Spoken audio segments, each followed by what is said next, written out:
What breaks your heart? Is it the 700 million people living in extreme global poverty?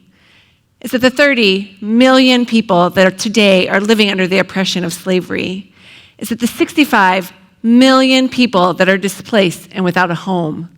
Is it the 150 million people that are orphans? Is it the 280 million people that have a serious mental illness, or worse, the stigma associated with it? Is it the 780 million people that today suffer from hunger or malnutrition? Or is it the 350 million people that have a rare disease that has limited funding for advocacy or research for a cure?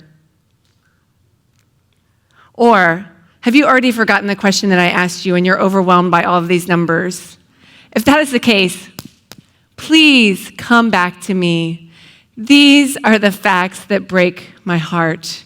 Yes, the numbers are big, but I have friends and family near and far that suffer from these realities.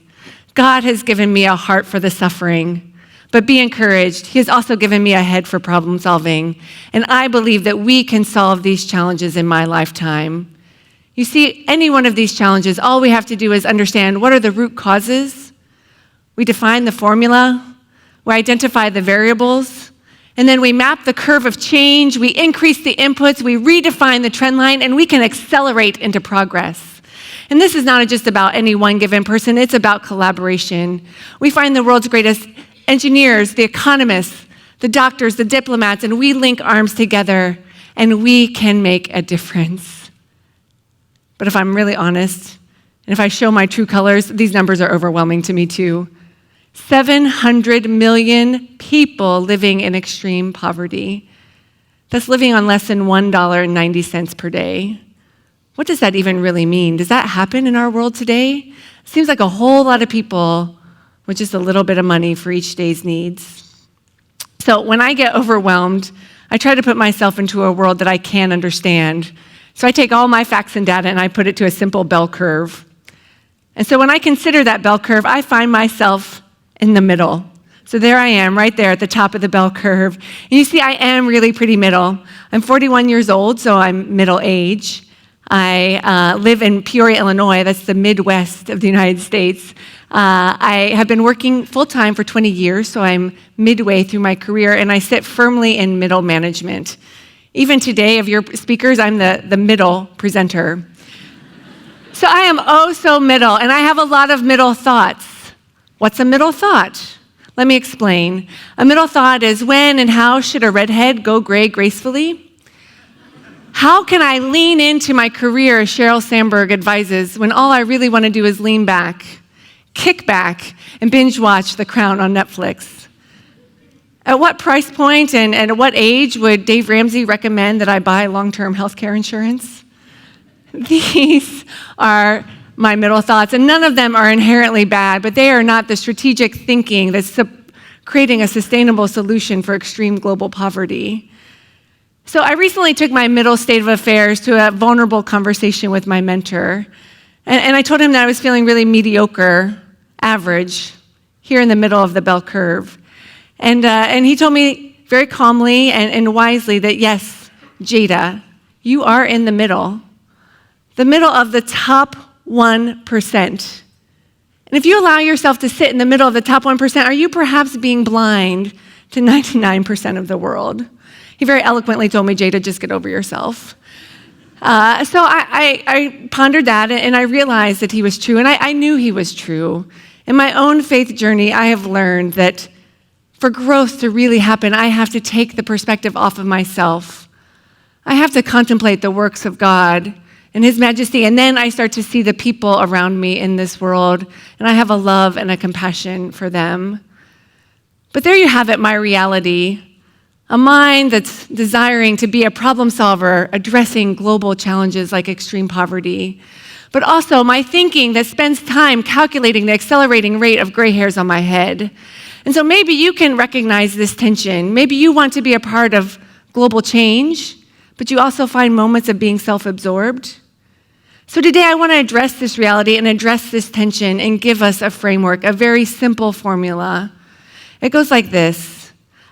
We begin by pivoting perspective from ourselves to others to make the world a better place exponentially.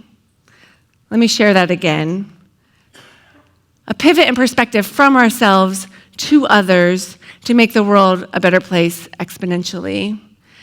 I know you might be a skeptic thinking that I am here a woman of privilege. I don't know the realities of these global challenges personally. Or maybe you're bringing some other challenge to this audience today, and you think that, man, I don't have that same baggage, so it's easy for me to talk about giving to others, pivoting of perspective.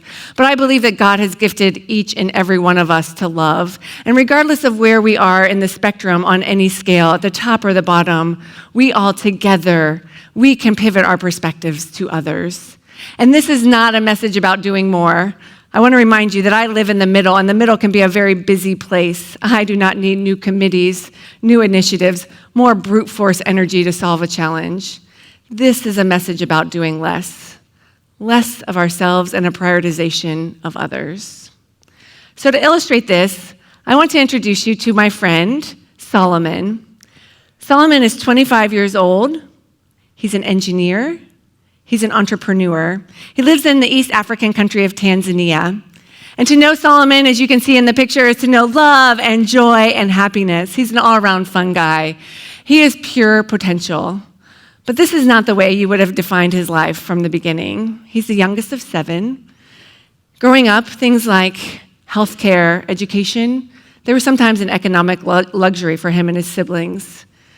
They usually had enough food, but in seasons of drought, even that was difficult to provide. Speaking of water, it was a 3-kilometer walk for Solomon to access safe drinking water. He grew up and lived in a home that did not have indoor plumbing. At the age of 8, his trajectory of potential totally changed. He was invited to be a part of Compassion International's Holistic Child Development Program. He received a sponsor that provided funding for his education, his health care, his social development, and his spiritual formation. In addition to all of this, his sponsor would send correspondence. He would receive letters that would give him words of encouragement that said, Solomon, I believe in you. Solomon, I know you will do well. Solomon, I see your potential. Month over month over month, year over year, he received these simple words of encouragement. But their impact was quite profound. These were the words that Solomon heard in his ears as he would make the decision, after going the long distance to get water, then to persevere and go on to school during the day. Give him the courage to apply to university, and give him the stamina to finish his engineering degree. So today, Solomon is an engineer, and he continues to invest in the program from which he came. He speaks to children in the Compassion International program, and he tells them that he also sees their potential. Isn't it amazing? The investment that his sponsor made in Solomon's life is now impacting the children in Tanzania in an exponential way. But that's not all. Solomon, at the age of 25, he has written a textbook. He partnered with a PhD student from the United States, and they wrote an algebra textbook to be used in rural Tanzania. Solomon believes in the value of problem solving and logic, and he wants the young children in his country to have resources that he did not have. My husband and I, we believe in the power of holistic child development, and we sponsor 6 children in the developing world. We had the great opportunity to meet 2 of them, and these were 2 of the best days of my life. We don't have false expectations that they will be heads of state or high-impact leaders in their country, but we believe that they could be, and we encourage them and we tell them that. But it's not just about what my husband and I believe. You see, studies have shown that there is a powerful impact through holistic child development. The children are 27 to 40% more likely to complete secondary school. Further, they're 50 to 80% more likely to graduate from college. These are facts that I am willing to bet on. These are the statistics that help me problem solve the challenges of extreme global poverty. So there you have it. I could end my speech today right there. Pivot perspective from yourselves to others through holistic child development and make the developing world a better place exponentially. But I believe my framework has power beyond the developing world. It has power in a local way. So let me tell you about where I live, Peoria, Illinois. In 2015, Peoria, Illinois was evaluated as the 6th worst city for Blacks to live. In 2016, it was evaluated as the worst city in America for Blacks to live. This is a fact that breaks my heart. And let's be real, I don't even really understand this statistic. Clearly, I'm not Black. And my world in Peoria is really quite small. Let me explain. At the top of the map, you can see my house. It's a 15-minute drive straight down the road to my office every day, 15 minutes to work, 15 minutes back. And if you remember, I live in the middle. So in my middle, I am focusing on the affairs of my day ahead at work on the way there and my affairs at home on the way back. So my world is pretty small. But I wonder if I could pivot my perspective by 30 degrees to the right, if change could occur in Peoria. So let's try that together. Let's invite all of us now. I want you to look straight ahead, eyes focused straight ahead, and now pivot your perspective. Move your eyes by just simple 30 degrees to the right and back to center.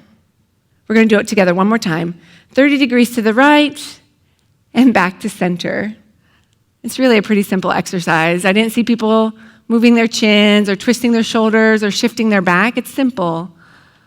And I believe that where our eyes go over time, our hearts and the orientation of our love will go as well. And so in Peoria, if every day when I leave from work, if I could pivot my perspective from my home to 30 degrees to the right, I would land in the center of zip code 61605.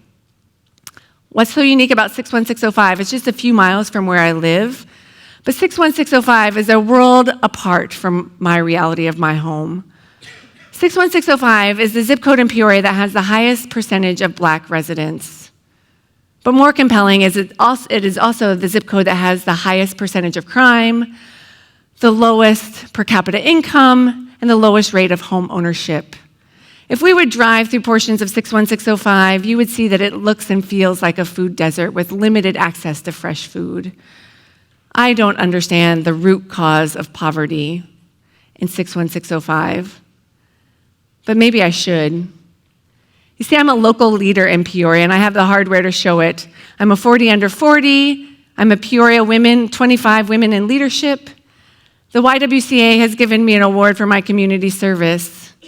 But I don't understand the root cause of poverty in 61605. So why did I even bring it up today? Don't I have a framework talking about how to make the world a better place? Because I believe it's true, and I believe it's an opportunity for me to start pivoting my perspective, understanding what are those things that break my heart, and putting my perspective there. So what are those things that are breaking your hearts? Maybe there's a 61605 in your world. Could we all together start to pivot our perspective? You see, I believe that this is a framework that can work in our places of employment, in our neighborhood, in our cities, in our country, in our world. We begin by pivoting our perspectives from ourselves to others to make the world a better place exponentially. So to end, I want to illustrate all of this with an old Jewish parable. It's the story of a rabbi who was escorted by an angel. The old rabbi wanted to visit both hell and heaven. And so the angel took him through two doorways. The first doorway that they entered through opened up into a glorious, beautiful dining banquet hall. It was filled with dining tables, long dining tables covered with a delicious meal, a wonderful smell. And the angel looked over to the rabbi and said, "Rabbi, this is hell." Surprised by what he was seeing, the rabbi took a second glance. And on his second glance, he noticed that the people in hell were thin, hungry, moaning in their starvation. He also noticed that each person had a long wooden spoon. They also had these awkward splints on their arms that kept it so that they could not bend at the elbow. So both arms were straightened. Of course they were hungry because they had these odd utensils and they couldn't bend their arms, so they couldn't feed themselves. The rabbi was overwhelmed by the misery in this room, and so he asked the angel, "Please take me out of here." So they left hell, And they promptly went to the second doorway. And as they entered in, it appeared to be the same beautiful banquet hall, very ornate, gold on the walls, and the same long dining tables with a beautiful meal on the tables, the same wonderful smell. And the angel said, "Rabbi, this is heaven." The rabbi didn't expect heaven and hell to look so similar, but on second glance, the rabbi noticed that the people in heaven, they were plump, they were rosy cheeks, they were laughing, they were enjoying each other's company. He looked again and he noticed that they also had the same long wooden spoons and the awkward splints on their arms that kept them from bending at the elbow. But you see, the people in heaven, they had taken their broken selves, their limited resources, and they took their odd spoons and they took their food and they pivoted their perspective to feed one another. So isn't that really the opportunity that we all have today? Understand what is the thing that's breaking our heart, taking our resources, pivoting our perspective to others, and making the world a better place exponentially. Thank you.